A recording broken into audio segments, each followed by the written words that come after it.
কুমু, আমি আজ তোকে। বৌমা, এখন এসব করার সময় নয়। তোমার না মেয়ের বিয়ে।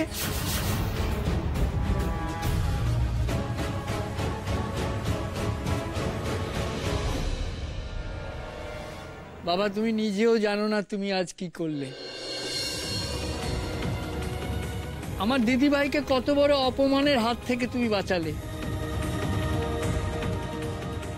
তুমি সাক্ষাৎ ভগবান। এইভাবে সব সময় তুমি নয়নের পাশে থেকো।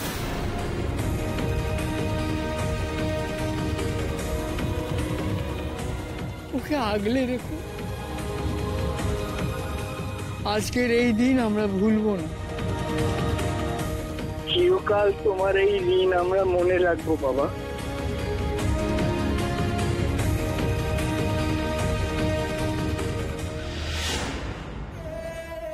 সত্যি আপনি ভগবান। প্রথমে আমার মনে অনেক ভয় ছিল, কিন্তু যেভাবে আপনি ওদের বিরুদ্ধে রুখে দাঁড়ালেন তাতে আমার মন থেকে সব ভয় শঙ্কা দূর হয়ে গেছে।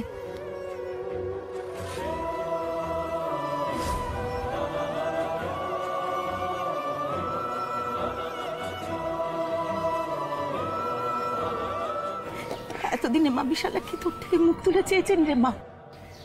উনি এসেছেন ওনার বড় ছেলের জন্য তোর সম্বন্ধ নিয়ে।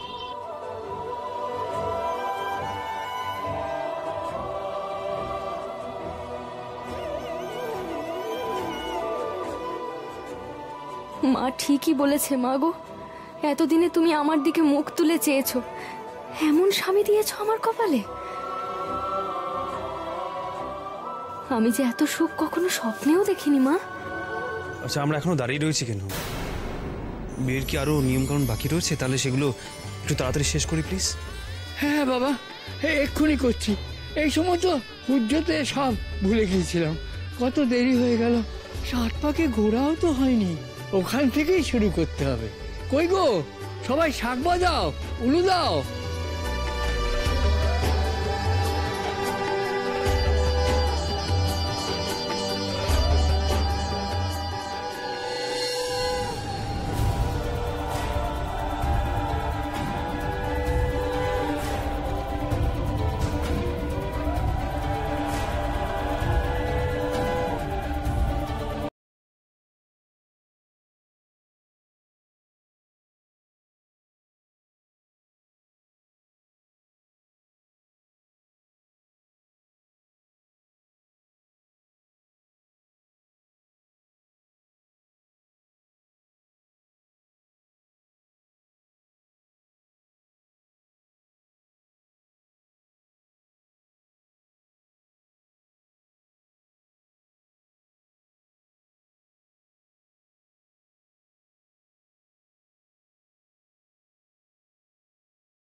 বলবল নিয়ে বিয়েটা ভাঙতে এসেছেন।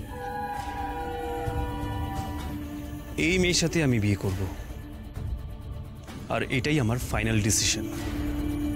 সাহস থাকলে এই বিয়েটা আটকে দেখান।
না, নয়নের সাথে দীপুর বিয়ে দিয়ে দিতে পেরেছি।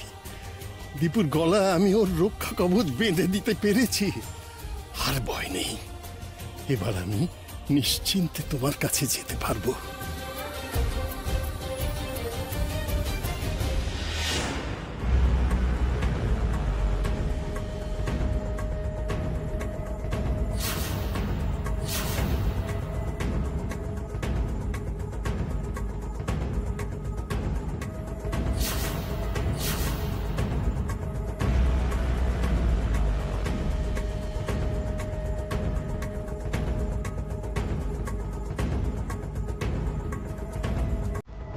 মা,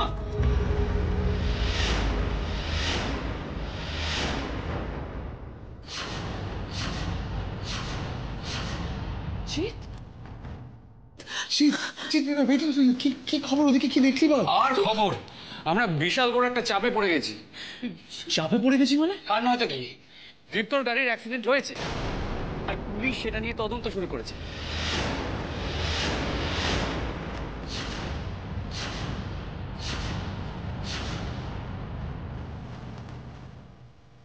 তপব্রত আমাকে তো একবারও বললো না কথা। হ্যাঁ, এতবার ফোনে কথা হলো, আমি দীপ্তর কথা জিজ্ঞেস করলাম, কই অ্যাক্সিডেন্টের কথা তো একবারও বললো না। দীপ্ত ও তো ছোট থেকে ছোট ইনসিডেন্ট আমাকে জানায়, অথচ এই ঘটনাটা আমার কাছে চেপে গেল কেন?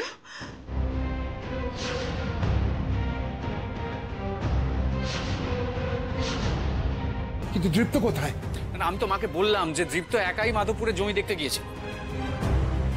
জমি দেখতে গিয়েছিল মানে তো সুস্থ ছিল। এত বড় একটা অ্যাক্সিডেন্ট সার্ভাইভ করলো কি করে?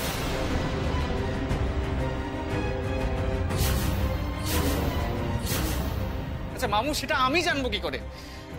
কিন্তু ওই গাড়ির অবস্থা বেশ খারাপ।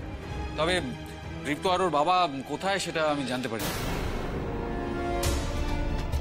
তপব্রতর কথা না হয় ছেড়েই দিলাম, কিন্তু তৃপ্ত এত বড় একটা কথা আমার কাছে চেপে গেল। তার মানে কি ওরা আমাদের সন্দেহ করছে? জিৎ, হ্যাঁ জিৎ, তুই তাহলে বললি কেন আমরা চাপে পড়ে গেছি? তপব্রত কি পুলিশকে আমাদের সব নাম বলে দিয়েছে? Relax relax relax. কি what you mean by relax? Mister Tapabrata Basu কারোর বিরুদ্ধে কোনো অভিযোগ দায়ের করেন, কিন্তু পুলিশ তো এত সিম্পল নয়। একবার তদন্ত শুরু করলে ওই কি বলে কেঁচো খুঁড়তে কেউটে বার করেই ছাড়বে।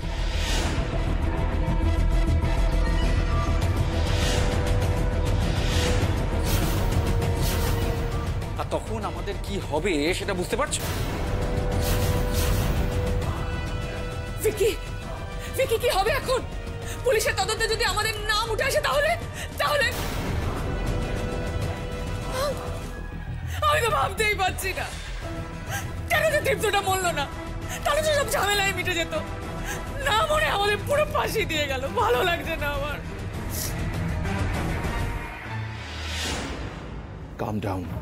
কাম ডাউন দিদি, এখনই এত ঘাবড়ানোর মতো কিছুই হয়নি। এত টেনশন করিস না, একদম নর্মাল থাক।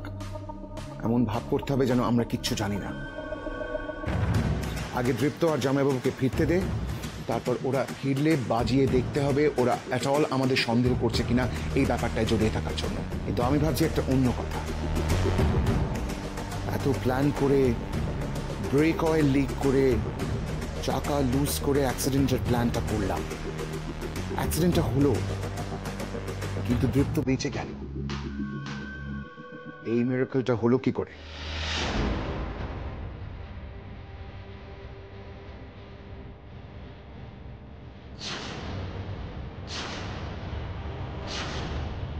Who saved দীপ্ত? তুমি বাঁচালো দীপ্তকে।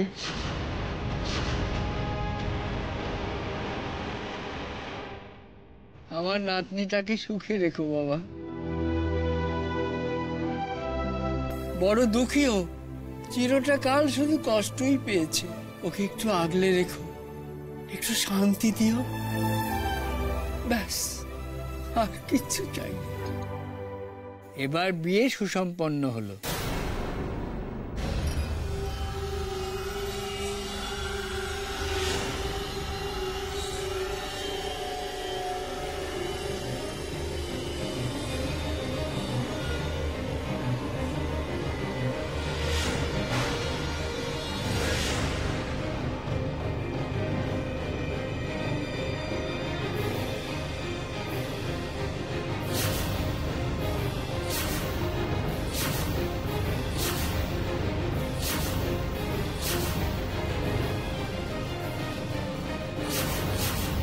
কি হলো বাবা, তুমি উঠে পড়লে যে? আপনি তো বললেন বিয়ে শেষ। হ্যাঁ, বিয়ে শেষ হয়েছে ঠিকই, কিন্তু আরো তো অনেক নিয়ম কানুন রয়েছে, যেমন ধরো বাসর রাত। আমি আর কোনো নিয়ম কানুন পালন করতে পারবো না।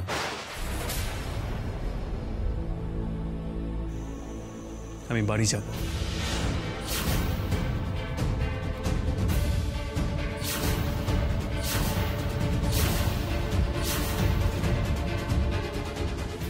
হ্যাঁ হ্যাঁ, সে তো যাবই। তবে আমি কি বলছিলাম বলতো, সবে তো বিয়েটা হলো, তুই নিজেও খুব ক্লান্ত, শ্রীনয়নীও খুব ক্লান্ত। সকাল থেকে বিয়ের নিয়ম কানুন ঝক্কি ঝামেলা, এ কি কম নাকি? হ্যাঁ, তার উপর এখন এতটা ড্রাইভ করে গেলে তোর শরীরটা যদি খারাপ লাগে, তুই তো আমাকেও ড্রাইভ করতে দিবি না। তার থেকে এই রাতটুকু কাটিয়ে যদি আমরা ত্রিনয়নীকে নিয়ে রওনা দিই। বাবা, এখানে তোমার আর আমার বাড়ি যাওয়ার কথা হচ্ছে। মেয়েটি আমাদের সঙ্গে বাড়ি যাবে না।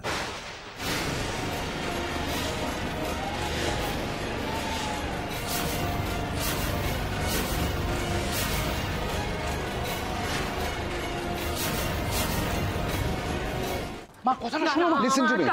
আমি ঘরে থাকতে পারছি না, আমি জাস্ট ঘরে থাকতে পারছি না, আমার দম বন্ধ হয়ে যাচ্ছে, আমার ঘরে থাকলে টেনশন পাচ্ছে, আমি একটু বাইরে যেতে চাই। দিদি, আমি একটু বাইরে যেতে চাই। দিদি, why are you behaving like this? Just shut up! মা তুমি এরকম করলে সকলে সন্দেহ করবে। করুক, যে যা পারে করুক, আমি ঘরে বন্ধ হয়ে থাকতে পারছি না, আমি একটু বাইরে যেতে চাই, খোলা হাওয়ায় যেতে চাই। আমার ভয় লাগছে, why don't you understand? আমার ভয় লাগছে।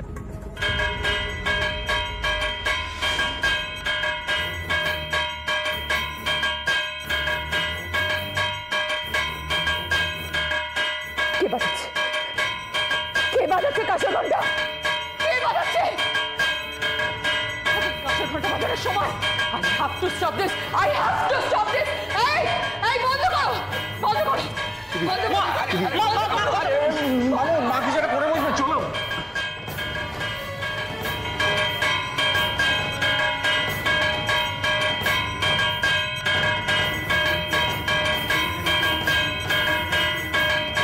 বন্ধ করো! বলছি না বন্ধ করো!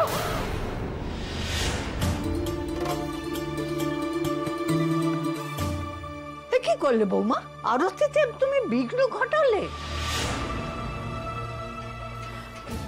না মানে মানে মানে আবার কি? তুমি ওর হাত থেকে কাঁসরটা কেড়ে নিলে কেন? আসলে দিদির না সাংঘাতিক মাথা ধরেছে। দিদি ইন্টেনশনালি কিছু করেনি, এই ঘন্টা কাসরের শব্দ না সহ্য হচ্ছে না, অসম্ভব মাথা ধরেছে। সরি মা, আমার মাথা ব্যথার চোটে না আমার মাথা ঠিক ছিল না। ও মাই গড!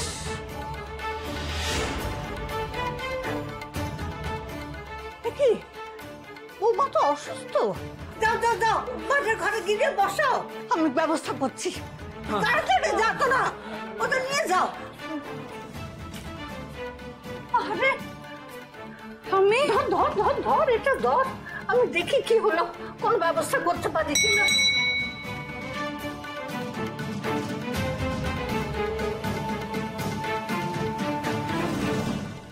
কি হলো? আগের বারও তো মার মাথা ব্যথা হয়েছিল, আমি চুন হলুদ লাগিয়ে দিলাম, কিন্তু তাতে তো কাজ দেয়নি। না না না, আজকে ঠাকুর সেম ভুল করলে কিন্তু চলবে না। আর যেরকম মার মাথা ব্যথা হয়েছে সেটা সারাবার দায়িত্ব পুরোপুরি আমার, আমাকে ঠিক করতে হবে। ও মা, দেখি কি কষ্ট গো, খুব যন্ত্রণা হচ্ছে তো। হ্যাঁ তো, তা তো হবে, একটু কষ্ট সহ্য করো মা, আমি মাথায় হাত বুলিয়ে দিই। আহা গো মা,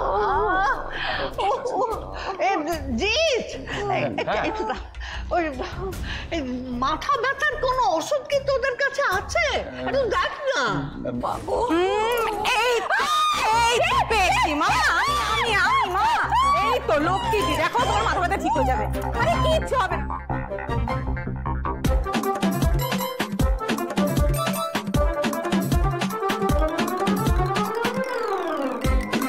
কি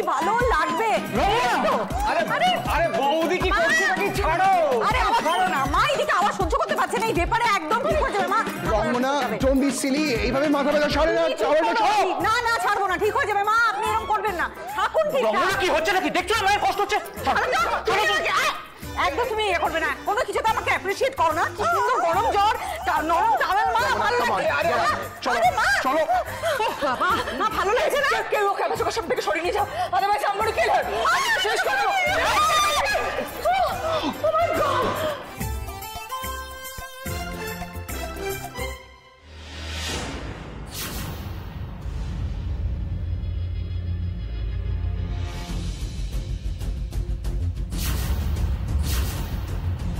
কি এটা?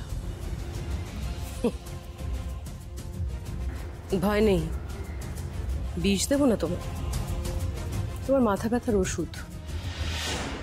কেন? আমার ওষুধ লাগবে না, নিয়ে যাও। কেন? এতক্ষণ তো মাথা ব্যথায় খুব কাতরাচ্ছিলে দিদি, ওষুধ খাবে না কেন? মা আপনি বলুন না দিদিকে ওষুধটা খেয়ে নিতে। খেয়ে নাও মা, খেয়ে নাও, বড্ড কষ্ট পাচ্ছ তুমি।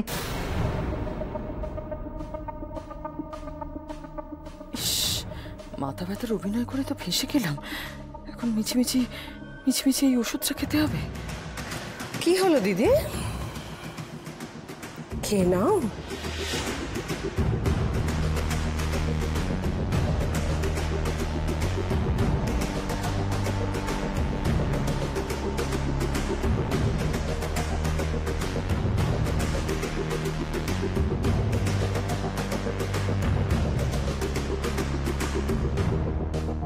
ওষুধটা খেতে এত না করছিলে কেন দিদি?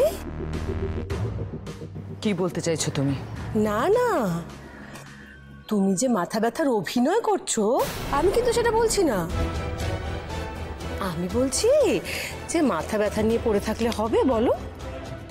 তোমাকে তো মাথাটা পরিষ্কার রাখতে হবে, কারণ দীপুরা ফিরলে তো শুনতে হবে যে দীপু ওখানে প্রজেক্টে কি কি সাকসেস পেল। তোমারই তো এ ব্যাপারে সবচেয়ে বেশি উৎসাহ, তাই না দিদি?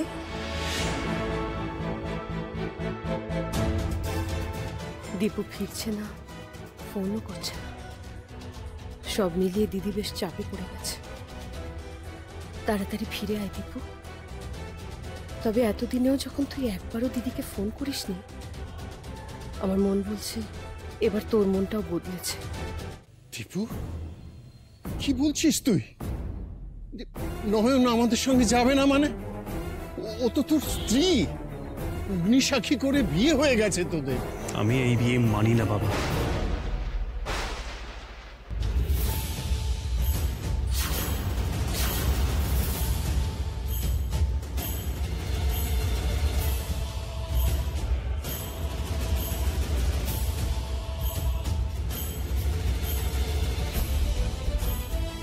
কি বলছো তুমি এসব? কেন এমন মস্করা করছো বাবা জীবন? নয়ন আমার অত প্যাঁচ ঘোচ বোঝে না বাবা, মেয়েটার অবস্থা দেখো, ভয় পেয়ে গেছে। এমন করো না। বিশ্বাস করুন আমি মস্করা করছি না, আর এই মুহূর্তে দাঁড়িয়ে আমার মস্করা করার মানসিকতা এক ফোঁটাও নেই। যা বলছি খুব সিরিয়াসলি বলছি, আমি এই বিয়ে মানি না। আর আপনার নাতনিও আমার স্ত্রী নয়।